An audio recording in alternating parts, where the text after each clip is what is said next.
Iran અને Israel વચ્ચે વધતા તણાવ અને યુદ્ધ જેવી સ્થિતિની સીધી અસર સુરતના ટેક્સટાઇલ ઉદ્યોગ પર પડવાની ભીતિ વ્યક્ત કરવામાં આવી રહી છે.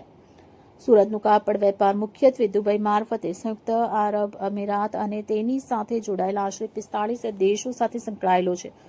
આ દેશોમાંથી સુરતથી મુખ્યત્વે મેન-મેડ ફાઇબર, બુરખાના કાપડ અને સલવાર કમીઝની નિકાસ કરવામાં આવે છે. દુબઈ અને અન્ય અરબ દેશો સુરતી કાપડ માટેના પ્રમુખ બજારો હોવાથી ત્યાંના વાતાવરણમાં સર્જાયેલી અસ્થિરતાની સીધી અસર સુરતના વેપાર પર પડવાની આશંકા છે.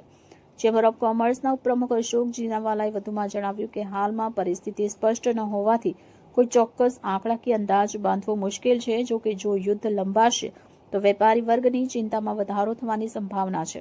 ઉદ્યોગના હિતોને ધ્યાનમાં રાખી હવે પછીની કોઈપણ પરિસ્થિતિનો સામનો કરવા માટે વેપારીઓએ સતર્ક રહેવાની જરૂરિયાત પર તેમણે ભાર મૂક્યો હતો. યુદ્ધની